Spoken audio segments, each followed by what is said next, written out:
Hello ನನ್ನ ಕುಟುಂಬದವರೇ, ಹೇಗಿದ್ದಾರೆ ಎಲ್ಲರೂ? ಕಾಯಿ ಹೋಳಿಗೆ ಯಾರಿಗೆ ಇಷ್ಟ ಇಲ್ಲ ಹೇಳಿ. ಹೆಚ್ಚಾಗಿ ತುಂಬ ಇಷ್ಟಪಡುವಂಥ ಒಂದು ಸ್ವೀಟ್ ಇದು. ತುಂಬ ಟೇಸ್ಟಿಯಾಗಿರುತ್ತೆ ಹಾಗೂ ಎಲ್ಲರೂ ಎನಿಸ್ತಾರೆ ಮಾಡೋದು ದೊಡ್ಡ ಕೆಲಸ ಅಂತ ಹೇಳಿ. ಮನೆಯಲ್ಲಿ ನಾವು ಇದನ್ನು ತುಂಬ ಈಸಿಯಾಗಿ ಮಾಡ್ಬೋದು ಹಾಗೂ ತುಂಬ ಹೊರಗಡೆಗಿಂತ ಒಳ್ಳೆ ಟೇಸ್ಟಾಗಿ ಕೂಡ ಮಾಡ್ಬೋದು. ಹಾಗಾಗಿ ಇವತ್ತು ನಾನು ನಿಮಗೆ ತೋರಿಸ್ತೀನಿ ಸುಲಭವಾದ ವಿಧಾನದಲ್ಲಿ. ಖಂಡಿತವಾಗ್ಲೂ ನೀವು ಅದೇ ರೀತಿ ಫಾಲೋ ಮಾಡಿ. ಹೀಗೇ ತುಂಬ ಒಳ್ಳೆಯ ಕಾಯಿ ಹೋಳಿಗೆ ನೀವು ಮಾಡಲಿಕ್ಕೆ ಸಾಧ್ಯ ಆಗುತ್ತೆ. ಓಕೆ, ನನ್ನ ರೆಸಿಪಿಯೆಲ್ಲ ಯಾರಿಗೆ ಇಷ್ಟ ಅವರು ಇವಾಗಲೇ ಲೈಕ್ ಮಾಡಿ. ಕಾಯಿ ಹೋಳಿಗೆ ಯಾರಿಗೆ ಇಷ್ಟ ನೋಡಿ ಅವರು ಕೂಡ ಇವಾಗಲೇ ಲೈಕ್ ಮಾಡಿ. ನಿಮ್ಮ ಫ್ರೆಂಡ್ಸ್ ಜೊತೆ ಎಲ್ಲರ ಜೊತೆ ಶೇರ್ ಮಾಡಿ. ಹೊರಗಡೆ ಕ್ರಿಸ್ಪಿಯಾಗಿರುತ್ತೆ ಇದರದ್ದು ಯಾವಾಗಲೂ, ಹಾಗೂ ಒಳಗಡೆ ನೋಡಿ ಈ ರೀತಿ ತುಂಬಿಕೊಂಡು ಚೆನ್ನಾಗಿರುತ್ತೆ ಇದು ತಿನ್ನಲಿಕ್ಕೆ.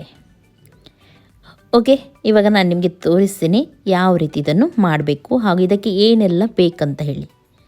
ಫಸ್ಟಿಗೆ ಬೇಕು ಬೆಲ್ಲ ನಾನಿಲ್ಲಿ 150 ಗ್ರಾಮಷ್ಟು 150 ಗ್ರಾಮಷ್ಟು ಬೆಲ್ಲ ತೊಗೊಂಡಿದ್ದೀನಿ.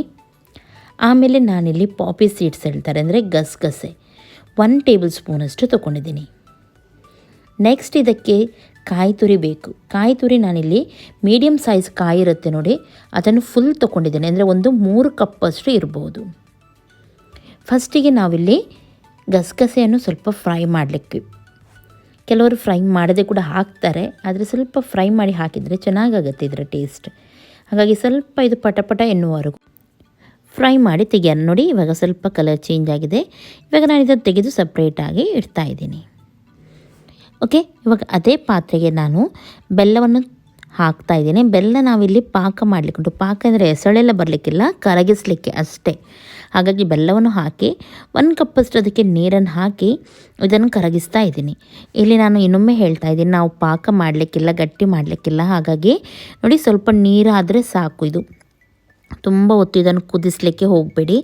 ಇದರಿಂದ ಏನಾಗುತ್ತೆ, ನಾವು ಹೂರಣ ಮಾಡ್ತೀವಿ ನೋಡಿ ಅದು ಗಟ್ಟಿ ಆಗುತ್ತೆ. ಓಕೆ, ಬೆಲ್ಲ ನೀರಾಗೋವರೆಗೂ ನಾವು ಇದಕ್ಕೆ ಏನೆಲ್ಲ ಬೇಕು ಬೇರೆ ರೆಡಿ ಮಾಡೋಣ. ಇಲ್ಲಿ ನಾನು ಚಿರೋಟಿ ರವೆ 2 ಕಪ್ಪಷ್ಟು ತೊಗೊಂಡಿದ್ದೀನಿ. ಸಣ್ಣ ರವೆ ಹೇಳ್ತಾರೆ ನೋಡಿ, ಅದೇ ತೊಗೊಳ್ಬೇಕು ನೀವು. ಇಲ್ಲದಿದ್ದರೆ ನೀವು ಮೈದಾ ಕೂಡ ತೊಗೊಂಡ್ರೆ ಆಯಿತು. ನಾನಿಲ್ಲಿ 2 ಸ್ಪೂನಷ್ಟು ಮೈದಾ ಕೂಡ ಹಾಕ್ತಾಯಿದ್ದೀನಿ, ಅಂದರೆ ಒಂದು ಅರ್ಧ ಕಪ್ಪಷ್ಟು. ಓಕೆ, ಇವಾಗ ಸ್ವಲ್ಪ ಪಿಂಚಷ್ಟು ಇದಕ್ಕೆ ಉಪ್ಪು, ಸಾಲ್ಟ್ ನೋಡಿ, ಸ್ವಲ್ಪ ಸಾಲ್ಟ್ ಹಾಕಿದರೆ ಸಾಕು. ನೀವು ಜಾಸ್ತಿ ಹಾಕಲಿಕ್ಕೆ ಹೋಗಬೇಡಿ. ಹಾಗೂ ಸ್ವಲ್ಪನೇ ನೀರು ಹಾಕಿ ಇದನ್ನು ನಾವು ಚಪಾತಿ ಹಿಟ್ಟೆಲ್ಲ ಯಾವ ರೀತಿ ಕಲಿಸ್ತೀವಿ ನೋಡಿ ಅದೇ ರೀತಿ ಕಲಿಸ್ಲಿಕ್ಕೆ. ಆದರೆ ಚಪಾತಿ ಹಿಟ್ಟು ಸ್ವಲ್ಪ ನಾವು ಗಟ್ಟಿಯಾಗಿ ಕಲಿಸ್ತೀವಿ, ಇದು ಸ್ವಲ್ಪ ಪಚ ಕಲಿಸ್ಬೇಕು. ಅಂದರೆ ನೀರು ಸ್ವಲ್ಪ ಜಾಸ್ತಿ ಇಡಬೇಕು. ಯಾಕೆಂದರೆ ರವೆ ಹಾಕಿದ್ರಿಂದ ರವೆ ನೀರು ಎಳೆಯುತ್ತೆ, ಅದಕ್ಕೆ ನೀರು ಎಳಿಲಿಕ್ಕೆ ಸಾಕಷ್ಟು ನೀರು ಬೇಕು. ಹಾಗಾಗಿ ನಾವು ಇದನ್ನು ಸ್ವಲ್ಪ ಸಾಫ್ಟೇ ಕಲಿಸ್ಬೇಕು, ನೀರು ಜಾಸ್ತಿ ಇರಬೇಕು. ನಾನು ತೋರಿಸ್ತೇನೆ ನಿಮಗೆ, ಅದೇ ರೀತಿ ನೀವು ಮಾಡಬೇಕು. ಕೆಲವರು ಖಾಲಿ ಮೈದಾದಲ್ಲಿ ಕೂಡ ಮಾಡ್ತಾರೆ, ಆ ರೀತಿ ಕೂಡ ನೀವು ಮಾಡ್ಬೋದು. ನೋಡಿ ಈ ರೀತಿ ಇರಬೇಕು. ನೋಡಿ ನೀರು ಜಾಸ್ತಿ, ನೋಡಿ ಯಾವ ರೀತಿ ಪಚ ರೀತಿ ಇದೆ ನೋಡಿ, ಹೀಗೆ ಇರಬೇಕಿದು. ನೋಡ್ತಾ ಇದ್ದೀರಲ್ಲ, ಇದನ್ನು ಇವಾಗ ಎಣ್ಣೆಯನ್ನು ಹಾಕಿ, ನಾನಿಲ್ಲಿ 2 ಟೇಬಲ್ ಸ್ಪೂನಷ್ಟು ಆಯಿಲ್ ಹಾಕಿದ್ದೀನಿ. ಇಲ್ಲಿ ಕುಕ್ಕಿಂಗ್ ಆಯಿಲ್ ಉಂಟು ನೋಡಿ, ಅದನ್ನು ಹಾಕಿ ಇದನ್ನು ನಾವು ಮುಚ್ಚಿಡಬೇಕು. ಎಲ್ಲ ನೀರು ಎಳ್ಕೊಳ್ಳುತ್ತೆ ಹಾಗೂ ಎಣ್ಣೆ ಕೂಡ ಎಳ್ಕೊಳ್ಳುತ್ತೆ ಹಿಟ್ಟು, ಹಾಗೂ ತುಂಬ ಸಾಫ್ಟಾಗಿ ಚೆನ್ನಾಗಿ ಬರುತ್ತೆ. ಹಾಗಾಗಿ ಬೇರೆ ಹೂರಣ ಎಲ್ಲ ರೆಡಿ ಮಾಡೋವರೆಗೂ ಇದನ್ನು ನಾವು ಮುಚ್ಚಿ ಪಕ್ಕದಲ್ಲಿ ಇಟ್ಕೊಳ್ಳೋಣ. ಇನ್ನೊಂದು ಸೈಡಲ್ಲಿ ನೋಡ್ಬೋದು ನೀವು, ಬೆಲ್ಲ ನೀರಾಗಿದೆ, ಈ ರೀತಿ ನೀರಾಗಬೇಕು. ಆಮೇಲೆ ಇದನ್ನು ಇವಾಗ ನಾನು ಸೋಸಿ ತೆಗಿತಾ ಇದ್ದೀನಿ. ಯಾಕೆಂದರೆ ಇದರಲ್ಲಿ ಕೆಲವೊಮ್ಮೆ ತುಂಬ ಕಸ ಎಲ್ಲ ಇರುತ್ತೆ. ಇದು ಆಪ್ಷನಲ್, ಬೆಲ್ಲ ಒಳ್ಳೆಯದಿದೆ ಆದರೆ ಅದನ್ನು ನೀವು ಸೋಸಿ ತೆಗಿಬೇಕಂತ ಇಲ್ಲ. ಇಲ್ದಿದ್ರೆ ನೋಡಿ ಈ ರೀತಿ ತೆಗಿಬೇಕಾಗುತ್ತೆ. ಇದರಲ್ಲಿ ಕಸ ಇರುತ್ತೆ, ಕೆಲವೊಮ್ಮೆ ಕಲ್ಲೆಲ್ಲ ಸಿಗುತ್ತೆ ನೋಡಿ, ಹೀಗೆ ಕಸ ಇರುತ್ತೆ ತುಂಬ. ಹಾಗಾಗಿ ನಾನು ಇದನ್ನು ಸೋಸಿ ತೆಗೆದಿದ್ದೀನಿ. ಓಕೆ, ಸೋಸಿ ತೆಗೆದು ಅದೇ ಪಾತ್ರೆಗೆ ಇವಾಗ ನಾನು ಹಾಕ್ತಾ ಇದ್ದೀನಿ. ಇದನ್ನು ಸೋಸಿ ತೆಗೆದ ಬೆಲ್ಲವನ್ನು ಹಾಕೋಣ. ಒಮ್ಮೆಲೆ ಗಟ್ಟಿಯಾಗಿದೆ ಅಂತ ಆದರೆ ಸ್ವಲ್ಪ ನೀರನ್ನು ನೀವು ಸೇರಿಸ್ಬೋದು. ನೋಡಿ ಬೆಲ್ಲ ಕಮ್ಮಿ ಇರಬೇಕು ಹಾಗೂ ಕಾಯಿ ಯಾವಾಗಲೂ ಜಾಸ್ತಿ ಇರಬೇಕು. ಯಾಕೆ ಗೊತ್ತುಂಟ, ಒಮ್ಮೆಲೆ ಬೆಲ್ಲ ಜಾಸ್ತಿ ಇದೆ ಆದರೆ ಕಾಯಿ ಕಮ್ಮಿ ಹಾಕಿದರೆ ಬೆಲ್ಲ ಕರಗುತ್ತೆ ನೋಡಿ, ಕಾಯಿ ಡ್ರೈ ಆಗುತ್ತೆ ನೋಡಿ. ಅಷ್ಟರವರೆಗೂ ಡ್ರೈ ಮಾಡಲಿಕ್ಕೆ ಹೋದರೆ ಗಟ್ಟಿಯಾಗುತ್ತೆ ಹೂರಣ. ಹಾಗಾಗಿ ಕಾಯಿ ಹಾಕಿದ್ದೀನಿ ಇವಾಗ, ಹಾಗೂ ಏಲಕ್ಕಿ ಹುಡಿಯನ್ನು ಹಾಕ್ತಾಯಿದ್ದೀನಿ. ಇವಾಗ ಇದರಲ್ಲಿ ಸ್ವಲ್ಪ ಹೊತ್ತಿದನ್ನು ಕುದಿಸ್ಲಿಕ್ಕೆ ಉಂಟು, ಚೆನ್ನಾಗಿ ಕುದಿ ಬರಬೇಕು, ಸಾಫ್ಟ್ ಆಗಬೇಕು. ನಾವು ಹಾಕಿದ ಕಾಯಿ ತುರಿ ಉಂಟು ನೋಡಿ, ಬೆಲ್ಲದಲ್ಲಿ ಚೆನ್ನಾಗಿ ಕುದಿದು ಅದು ಸಾಫ್ಟ್ ಆಗಬೇಕು. ಹಾಗಾಗಿ ಸ್ವಲ್ಪ ಹೊತ್ತು ಕುದಿಸೋಣ ಇದನ್ನು. ಅಲ್ಲಿಗೆ ಅದು ಸ್ವಲ್ಪ ಹೊತ್ತಲ್ಲಿ ಡ್ರೈ ಆಗುತ್ತೆ. ಸ್ವಲ್ಪ ಪಿಂಚಷ್ಟು ಸಾಲ್ಟ್ ಹಾಕ್ತಾಯಿದ್ದೀನಿ, ಉಪ್ಪನ್ನು ಸೇರಿಸ್ತಾ ಇದ್ದೀನಿ. ಸ್ವಲ್ಪ ಉಪ್ಪು ಹಾಕಿದರೆ ಸಾಕು. ನೋಡಿ ನಾನು ಹೇಳಿದಾಗೆ ಇವಾಗ ನಾನು ಇದಕ್ಕೆ ಪಾಪಿ ಸೀಡ್ಸ್ ಅಂದರೆ ಗಸಗಸೆಯನ್ನು ಸೇರಿಸ್ತಾ ಇದ್ದೀನಿ. ಕಾಯಿ ಜಾಸ್ತಿ ಇರಬೇಕು, ಬೆಲ್ಲ ಕಮ್ಮಿ ಇರಬೇಕು, ಪಾಕ ಜಾಸ್ತಿ ಇರಬಾರ್ದು ಬೆಲ್ಲದ್ದು. ಇಲ್ದಿದ್ರೆ ನೀವು ಅದರಲ್ಲಿ ನೋಡಿ ಡ್ರೈ ಮಾಡಲಿಕ್ಕೆ ಹೋದರೆ ಬೆಲ್ಲ ಏನಾಗುತ್ತೆ ಅಂದರೆ ಪಾಕ ಹೆಸಳು ಬರುತ್ತೆ, ಗಟ್ಟಿಯಾಗುತ್ತೆ ಹೂರಣ. ನೋಡಿ ಇವಾಗ ಇದು ಡ್ರೈ ಆಗ್ತಾ ಬಂದಿದೆ. ಈ ರೀತಿ ಇರುವಾಗ ಆಫ್ ಮಾಡಿ. ತುಂಬ ಡ್ರೈ ಆಗೋವರೆಗೂ ವೇಟ್ ಮಾಡಬೇಕು. ಹೀಗೆ ಇರಬೇಕು, ಸ್ವಲ್ಪ ಸಾಫ್ಟ್. ಇವಾಗ ಇದು ತಣ್ಣಗಾಗಲಿಕ್ಕೆ ಇಟ್ಟಿದ್ದೆ ನಾನು. ನೋಡಿ ತಣ್ಣಗಾಗಿದೆ. ನೋಡಿ ಹೀಗೆ ಬರಬೇಕು, ಸಾಫ್ಟಾಗಿ ಹೂರಣ. ಆವಾಗ ಮಾತ್ರ ಕರೆಕ್ಟಾಗಿ ಬರುತ್ತೆ ಇದು. ನೋಡ್ತಾ ಇದ್ದೀರಲ್ಲ, ಹೀಗೆ ಬರಬೇಕು ನೋಡಿ.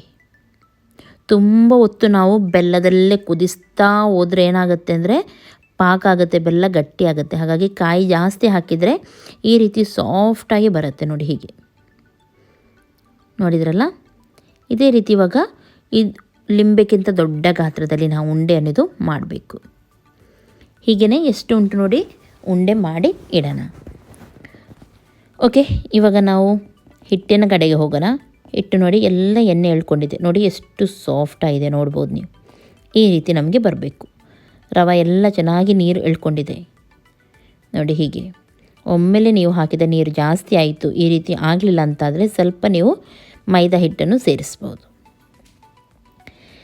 ಹೂರಣಕ್ಕಿಂತ ಸಣ್ಣ ಉಂಡೆ ತೆಗಿಬೇಕು ನಾವು. ನೋಡಿ ನಾನೆಲ್ಲ ಉಂಡೆ ಮಾಡಿಟ್ಟಿದ್ದೀನಿ. ಹೂರಣ ಎಷ್ಟು ದೊಡ್ಡ ಇರುತ್ತೆ ಅದಕ್ಕಿಂತ ಸ್ವಲ್ಪ ಸಣ್ಣ ಉಂಡೆ ನಾವು ಹಿಟ್ಟಿದ್ದು ತೆಗಿಬೇಕು. ಒಂದು ಪ್ಲಾಸ್ಟಿಕ್ ಶೀಟ್ ತೊಗೊಂಡಿದ್ದೀನಿ ನಾನು. ಬೇಕಿದ್ರೆ ನೀವು ಹೋಳಿಗೆ ಶೀಟ್ ಕೂಡ ಸಿಗುತ್ತೆ, ಅದನ್ನು ಕೂಡ ಯೂಸ್ ಮಾಡ್ಬೋದು. ಬಾಳೆ ಎಲೆ ಕೂಡ ನೀವು ಯೂಸ್ ಮಾಡ್ಬೋದು, ಅಥವಾ ಬಟರ್ ಪೇಪರ್ ಕೂಡ ತೊಗೊಳ್ಬೋದು. ಫಸ್ಟಿಗೆ ನೋಡಿ ಈ ರೀತಿ ಪೂರಿ ರೀತಿ ಮಾಡಿ ಹೂರಣವನ್ನು ಇದರೊಳಗೆ ಹಾಕಿ ಈ ರೀತಿ ನಾವು ಮಾಡಿದರೆ ಆಯಿತು. ತುಂಬ ಸುಲಭದಲ್ಲಿ ಆಗುತ್ತೆ, ತುಂಬ ಸಾಫ್ಟ್ ಕೂಡ ಉಂಟು ಹೊರಗಡೆದು. ನೋಡಿ ಈ ರೀತಿ ಬರಬೇಕು ನಮಗೆ. ಕರೆಕ್ಟಾಗಿ ಹೀಗೆ ಮಾಡಿ ಇದನ್ನು ಅಲ್ಲಿಗೆ ಜಾಯಿಂಟ್ ಮಾಡೋಣ. ನೋಡಿದ್ರಲ್ಲ, ಎಣ್ಣೆ ಮಾತ್ರ ಸ್ವಲ್ಪ ಹಾಕಬೇಕಾಗತ್ತೆ. ಪ್ಲಾಸ್ಟಿಕ್ ಶೀಟ್ ಮೇಲೂ ಕೂಡ ಎಣ್ಣೆ ಹಾಕಬೇಕು. ಎಣ್ಣೆ ಪ್ಲಾಸ್ಟಿಕ್ ಶೀಟ್ ಅದು, ಅದರ ಮೇಲೆ ಕೂಡ ನೀವು ಎಣ್ಣೆನೂ ಹಾಕಿ ಕೈಯಿಂದ ಮೆಲ್ಲನೆ ಈ ರೀತಿ ತಟ್ಟಿ ಎಲ್ಲ ಕಡೆ ಹೂರಣ ಉಂಟು ನೋಡಿ ಒಳಗಡೆ ಹಾಕಿದ್ದು ನಾವು ಸೈಡಲ್ಲಿ ಎಲ್ಲ ಕೂಡ ಬರಬೇಕು. ಹಾಗಾಗಿ ಕರೆಕ್ಟಾಗಿ ಈ ರೀತಿ ಸ್ವಲ್ಪ ತಟ್ಟಿ ಕೈಯಲ್ಲಿ ಎಣ್ಣೆ ಹಾಕಿ ನೋಡಿ ನಾನು ಈ ರೀತಿ ತಟ್ತಾ ಇದ್ದೀನಿ, ಎಲ್ಲ ಕಡೆ ಬರಲಿ ಅಂತ ಹೇಳಿ. ಆಮೇಲೆ ಲಾಟಣಿಗೆಗೆ ಸ್ವಲ್ಪ ಎಣ್ಣೆ ಒರೆಸಿದ್ದೀನಿ. ಹಾಗೂ ಮಧ್ಯದಲ್ಲಿ ನೋಡಿ ಖಾಲಿ ನಾನು 2-3 ಸಲ ಮಾತ್ರ ಮಧ್ಯದಲ್ಲಿ ಮಾಡ್ತೀನಿ. ಆಮೇಲೆ ಪ್ಲಾಸ್ಟಿಕ್ ತಿರುಗಿಸ್ತಾ ನಾನು ಸೈಡಿಂದ ಮಾಡ್ತಾ ಇದ್ದೀನಿ. ನೋಡ್ಬೋದು ನೀವು, ಹೀಗೆ ಸೈಡಿಂದ ಮಾಡಬೇಕು. ಇವಾಗ ನೋಡಿ ಹೂರಣ ಎಲ್ಲ ಕಡೆಗೆ ಬಂದಿದೆ. ಕೆಲವೊಮ್ಮೆ ಕಾಯಿ ಹೋಳಿಗೆ ಮಾಡ್ತಾರೆ, ಅವ್ರದ್ದು ಕೇವಲ ಮಧ್ಯ ಮಾತ್ರ ಇರುತ್ತೆ, ಸೈಡಲ್ಲಿ ಬರಲ್ಲ. ಆದರೆ ಈ ರೀತಿ ಸಾಫ್ಟ್ ಹೂರಣ ಇದ್ದರೆ ಎಲ್ಲ ಕಡೆಯೂ ಕರೆಕ್ಟಾಗಿ ಈವನ್ ಆಗಿ ಬರುತ್ತೆ. ಆಮೇಲೆ ಸೈಡಿಂದ ಸ್ವಲ್ಪ ಬೇಕಿದ್ರೆ ಕೈಯಲ್ಲಿ ಈ ರೀತಿ ನೀವು ಒಂದೇ ಲೆಕ್ಕದಲ್ಲಿ ತಟ್ಬೋದು. ಒಮ್ಮೆಲೆ ಹೋಳಿಗೆ ಶೀಟ್ ಇದೆ, ಆದರೆ ಇದಕ್ಕಿಂತ ತುಂಬ ತೆಳುವಾಗಿ ಮಾಡಿ ಡೈರೆಕ್ಟಾಗಿ ನೀವು ಫ್ರೈಯಿಂಗ್ ಪ್ಯಾನ್ ಇರುತ್ತೆ ನೋಡಿ, ಕಾವಲಿ, ಅದಕ್ಕೆ ಹಾಕ್ಬೋದು. ಆದರೆ ನಾವು ಈ ಪ್ಲಾಸ್ಟಿಕ್ ಶೀಟಲ್ಲಿ ಮಾಡೋದ್ರಿಂದ ಈ ರೀತಿ ತೆಗಿಬೇಕಾಗತ್ತೆ. ಅಂಗೈಯಲ್ಲಿ ಹಾಕಿ ಆಮೇಲೆ ಮೇಲಿಂದ ನೀವು ಪ್ಲಾಸ್ಟಿಕ್ಕನ್ನು ಎಳಿಬೇಕು, ಆವಾಗ ಇದು ಕರೆಕ್ಟಾಗಿ ಬರುತ್ತೆ. ಕಾವಲಿ ಬಿಸಿ ಇರುವಾಗ ಅದರ ಮೇಲೆ ಹಾಕಿ ಮೇಲಿಂದ ತುಪ್ಪವನ್ನು ಹಾಕ್ತಾ ಇದ್ದೀನಿ. 2 ಸೈಡ್ ಕೂಡ ಚೆನ್ನಾಗಿ ನೀವು ಕಲರ್ ಬರುವವರೆಗೂ ಫ್ರೈ ಮಾಡಿದರೆ ಆಯಿತು. ತುಪ್ಪವನ್ನು ಹಾಕೋದ್ರಿಂದ ತುಂಬ ಟೇಸ್ಟ್ ಬರುತ್ತೆ, ಸ್ಮೆಲ್ ಕೂಡ ಚೆನ್ನಾಗಿರುತ್ತೆ, ತಿನ್ನಲಿಕ್ಕೂ ಕೂಡ ಚೆನ್ನಾಗಿರುತ್ತೆ. ಓಕೆ, ನೋಡಿದ್ರಲ್ಲ ಎಷ್ಟೊಂದು ಸಿಂಪಲ್ ಉಂಟು. ತುಂಬ ತಲೆನೋವು ಮಾಡ್ಕೊಳ್ತಾರೆ ಹೋಳಿಗೆ ಮಾಡೋದಂದರೆ. ತುಂಬ ಸಿಂಪಲ್ ಇದು ಕಾಯಿ ಹೋಳಿಗೆ ಮಾಡಲಿಕ್ಕೆ. ನೋಡಿ 2 ಸೈಡ್ ಕೂಡ ಸ್ವಲ್ಪ ಕೆಂಪಾಗುವವರೆಗೂ ಫ್ರೈ ಮಾಡಿ. ಹಾಗೂ ತುಪ್ಪವನ್ನು ನಾನಿಲ್ಲಿ ಹಾಕ್ತಾಯಿದ್ದೀನಿ. ನೋಡಿ ಚೆನ್ನಾಗಿ ಉಬ್ಬಿಕೊಂಡು ಒಳ್ಳೆ ರೀತಿ ಬರುತ್ತೆ. ಇದು ಕರೆಕ್ಟಾಗಿ ಬಂದಿದೆ ನೋಡಿ. ಇದು ಸೈಡಿಂದ ಕೂಡ ನೀವು ಫ್ರೈ ಮಾಡಿ. ಗ್ಯಾಸನ್ನು ಮೀಡಿಯಮ್ ಫ್ಲೇಮಲ್ಲಿಟ್ಟು ಫ್ರೈ ಮಾಡಿ, ಇದರಿಂದ ಕರೆಕ್ಟಾಗಿ ಎಲ್ಲ ಕಡೆಯೂ ಫ್ರೈ ಆಗುತ್ತೆ. ಇದು ಇದಕ್ಕೆ ರವೆ ಹಾಕಿದ್ರಿಂದ ಕ್ರಿಸ್ಪಿಯಾಗಿ ಚೆನ್ನಾಗಿ ಬರುತ್ತೆ. ಮೈದಾ ಹಾಕಿದರೂ ಚೆನ್ನಾಗಿ ಬರುತ್ತೆ, ಸ್ವಲ್ಪ ಸಾಫ್ಟ್ ಬರುತ್ತೆ ಅಷ್ಟೇ. ಓಕೆ ನೋಡಿ, ಇಷ್ಟೇ ಫ್ರೈ ಮಾಡಿದರೆ ಸಾಕು. ಇದಕ್ಕಿಂತ ಜಾಸ್ತಿ ಕೆಂಪು ಮಾಡಲಿಕ್ಕೆ ಹೋಗಬೇಡಿ, ಚೆನ್ನಾಗಿ ಬರುತ್ತೆ. ನೋಡ್ಬೋದು ನೀವು, ತುಪ್ಪದೊಂದಿಗೆ ಇದನ್ನು ತಿನ್ನಿ, ಬಿಸಿ ಬಿಸಿ ತುಪ್ಪದೊಂದಿಗೆ ತುಂಬ ಚೆನ್ನಾಗಾಗುತ್ತೆ. ಇವಾಗ ಅದೇ ರೀತಿ ಇನ್ನೊಂದು ಮಾಡಿ ತೋರಿಸ್ತಾ ಇದ್ದೀನಿ ನೋಡಿ. ಹೀಗೆ ಸ್ವಲ್ಪ ಕೈಯಲ್ಲಿ ಎಣ್ಣೆಯನ್ನು ಹಾಕಿ ಫಸ್ಟಿಗೆ ಪೂರಿ ರೀತಿ ತಟ್ಟಿ ಇದರ ಒಳಗೆ ಹೂರಣವನ್ನು ಹಾಕಿ ಹೀಗೆ ಮಾಡಬೇಕು. ಇದರಲ್ಲಿ ಮೇನ್ ಕೆಲಸ ಯಾವುದು ಗೊತ್ತುಂಟ, ಹೂರಣ ಮಾಡೋದೇ. ನಾನು ಹೇಳಿದೆ ನೋಡಿ, ಅದೇ ರೀತಿ ನೀವು ಮಾಡಬೇಕು. ಹೂರಣ ಪಾಕದಲ್ಲಿ ಜಾಸ್ತಿ ನಾವು ಬೇಯಿಸಿದರೆ ಗಟ್ಟಿ ಆಗುತ್ತೆ. ಓಕೆ, ನೋಡಿದ್ರಲ್ಲ, ಈ ರೀತಿ ಸ್ವಲ್ಪ ತಟ್ಟಿ ಎಲ್ಲ ಕಡೆ ಹೂರಣ 4 ಸೈಡ್ ಕೂಡ ಹೋಗಲಿ ಕರೆಕ್ಟಾಗಿ. ಆಮೇಲೆ ಲಾಟಣಿಗೆಯಲ್ಲಿ ಲಾಟಿಸಿದರೆ ಆಯಿತು. ನೋಡಿ, ಈ ರೀತಿ ಲಟ್ಟಿಸಿದರೆ ಆಯಿತು. ಕೆಲವರು ಹೇಳ್ತಾರೆ ಲಟ್ಟಿಸಿದರೆ ಆಯಿತು ಅಂತ ಹೇಳಿ. ಓಕೆ, ನೋಡಿ ಹೀಗೆ ಸೈಡಿಂದ ನಾವು ಮಾಡಬೇಕು. ನೋಡಿ, ಹೀಗೆ ಮಧ್ಯದಲ್ಲಿ ಮಾಡಲಿಕ್ಕೆ ಹೋಗಬಾರ್ದು. 2 ಸಲ ಮಾತ್ರ ಮಧ್ಯದಲ್ಲಿ ಮಾಡಬೇಕು. ಆಮೇಲೆ ಸೈಡಿಂದ ಈ ರೀತಿ ಎಳಿತಾನೆ ಹೋಗಬೇಕು. ನೀವು ಎಷ್ಟು ಎಳಿತೀರಿ ನೋಡಿ ಅಷ್ಟು ತೆಳುವಾಗಿ ಇದು ಬರುತ್ತೆ. ಆದರೆ ಹೂರಣ ಶೀಟ್ ಇದೆ ಆದರೆ, ಅಂದರೆ ಹೋಳಿಗೆ ಶೀಟ್ ಇದೆ ಆದರೆ ಡೈರೆಕ್ಟಾಗಿ ನೀವು ಕಾವಲಿಗೆ ಹಾಕ್ಬೋದು. ಇದನ್ನು ಕೈಯಲ್ಲಿ ತೆಗಿಬೇಕಂತ ಇಲ್ಲ, ಉಲ್ಟ ಮಾಡಿ. ಆದರೆ ಪ್ಲಾಸ್ಟಿಕ್ ಶೀಟಲ್ಲಿ ನೀವು ಡೈರೆಕ್ಟಾಗಿ ಕಾವಲಿಗೆ ಹಾಕಲಿಕ್ಕೆ ಆಗಲ್ಲ. ಕಾವಲಿ ಬಿಸಿ ಇರೋದ್ರಿಂದ ಪ್ಲಾಸ್ಟಿಕ್ ಶೀಟ್ ಮೆಲ್ಟ್ ಆಗುತ್ತೆ. ನೋಡಿ, ಅಂಗೈ ಹಿಡಿದು ನೋಡಿ ಈ ರೀತಿ ಹಾಕಿ ಎಳೆದು ಹಾಕಿದ್ರೆ ಆಯಿತು. ನೋಡಿದ್ರಲ್ಲ ಎಷ್ಟೊಂದು ಸಿಂಪಲ್ ಉಂಟು. ಸೇಮ್ ನಾನು ಆವಾಗ ಹೇಳಿದ ರೀತಿ 2 ಸೈಡ್ ಕೂಡ ತುಪ್ಪವನ್ನು ಹಾಕಿ ಫ್ರೈ ಮಾಡಿ. ಓಕೆ, ಖಂಡಿತವಾಗ್ಲೂ ನೀವು ಈ ರೆಸಿಪಿ ಇಷ್ಟ ಆಯ್ತು ಅಂತ ಎನಿಸ್ತೀನಿ. ಹಾಗೂ ಸುಲಭ ಅಂತ ನಿಮಗೆ ಸ್ವಲ್ಪ ಆದರೂ ಎನಿಸಿದರೆ ಪ್ಲೀಸ್ ನೀವು ನನಗೆ ಕಮೆಂಟ್ ಮಾಡಿ ಕೂಡ ಹೇಳಿ, ಹಾಗೂ ಲೈಕ್ ಕೂಡ ಮಾಡಿ. ಹಾಗೂ ನನ್ನ ಚಾನಲ್ಗೆ ಯಾರು ಸಬ್ಸ್ಕ್ರೈಬ್ ಮಾಡಲಿಲ್ಲ ನೋಡಿ, ಅವರು ಸಬ್ಸ್ಕ್ರೈಬ್ ಕೂಡ ಮಾಡಿ. ಪಕ್ಕದಲ್ಲಿರುವ ಬೆಲ್ ಬಟನ್ ಕ್ಲಿಕ್ ಮಾಡಿ. ನಾನು ಆನ್ಲೈನ್ ಬಂದ ತಕ್ಷಣ ನನ್ನ ನೋಟಿಫಿಕೇಷನ್ ನಿಮಗೆ ಸಿಗುತ್ತೆ. ಓಕೆ, ನೋಡಿ ಇದೇ ರೀತಿ ಎಲ್ಲ ಹೋಳಿಗೆಯನ್ನು ನಾವು ಮಾಡೋಣ ಹಾಗೂ ಬಿಸಿ ಬಿಸಿ ತುಪ್ಪದೊಂದಿಗೆ ತಿನ್ನೋಣ. ಇನ್ನೊಮ್ಮೆ ಸಿಗ್ತೀನಿ ಒಳ್ಳೆಯ ಒಂದು ರೆಸಿಪಿಯೊಂದಿಗೆ. ಅಷ್ಟರವರೆಗೂ ಎಲ್ಲರಿಗೂ ಟೇಕ್ ಕೇರ್, ಬಾಯ್ ಬಾಯ್.